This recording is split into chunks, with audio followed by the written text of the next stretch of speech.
This bill is hard because I feel like the voices aren't here. We're all up here with policy. Patchwork is hard, as if HR departments aren't literally created to figure that out. We talk a lot about the disparities.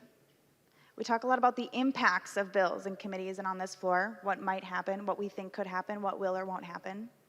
This is not theoretical. This is a fact.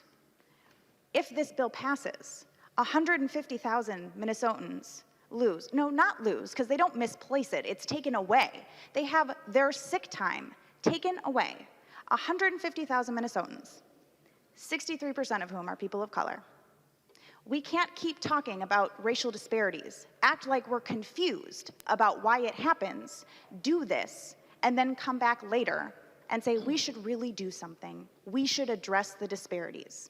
Here's our opportunity. Here's our opportunity tonight. And I want to tell you some stories. I've worked in retail for a long time, since I was 16 years old. So has my wife. My wife broke her ankle in the summer of 2015. And FMLA was there. It was fabulous. It protected her job. She didn't get paid. We moved in with my parents. I was a 30-year-old woman living with my parents because retail doesn't pay enough to live outside of your parents' home. I don't know what people who don't have parents who have basements or extra bedrooms do.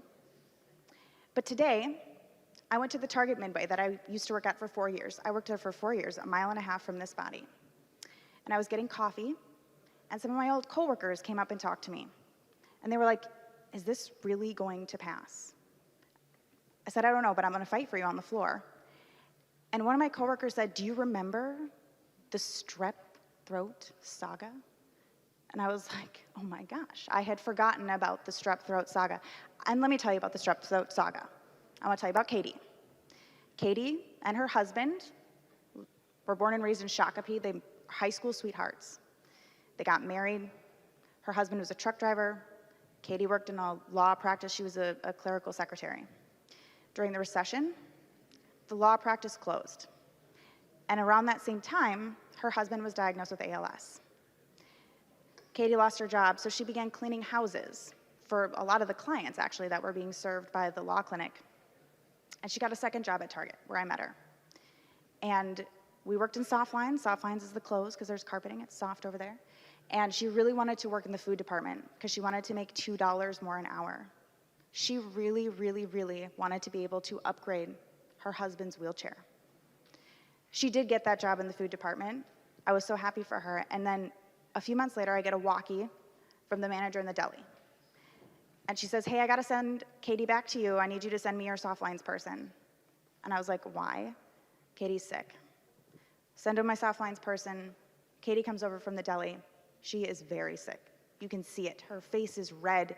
She's carrying her body in that way that you carry yourself when you are just ill. You ache. And I was like, Katie, oh my gosh, you're sick. She goes, I know. I went to the doctor this morning. I have strep throat. I took a 10-foot step back, and I was like, you need to go home. And she said, I cannot go home. Because earlier that week, her husband had had a fall, and she'd already missed 5 hours of work. And if she missed any more work, she wouldn't be able to make the bills. So I said, please go back and isolate yourself in the fitting room. Stick it out as long as you can. She made it another hour, and then she had to go home. She was so ill. So a week later, after myself and a manager in the deli, a fitting room attendant, and 2 other folks on the floor got strep throat, I started seeing Katie, after cleaning all these houses, getting up at 5 in the morning to take care of her husband, clean the houses. She'd come and sit in Target. She'd sit on the bench outside the office. I was like, Katie, why are you sitting here? I'm hoping someone calls in sick so I can take their shift. Well, I'll call you if someone calls in sick. You can't call me. I had to shut off my phone. I didn't have enough money to pay my phone bill. This is what we're talking about. These are real people's lives. It's not theoretical.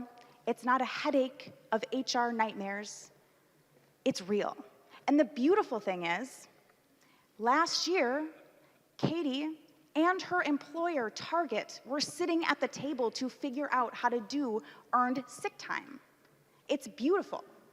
They were a yes on this. They were engaged with their communities because they know that giving back to your community isn't just 5% back from your red card. Your community begins in your workplace. It begins with your workers. Everybody needs paid sick time.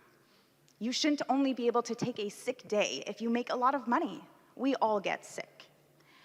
We are standing up here today asking you to let the folks who organized, not just the organizers, but the businesses and the elected officials who came to the table to agree to the yes, they got to the yes, to let them have their yes.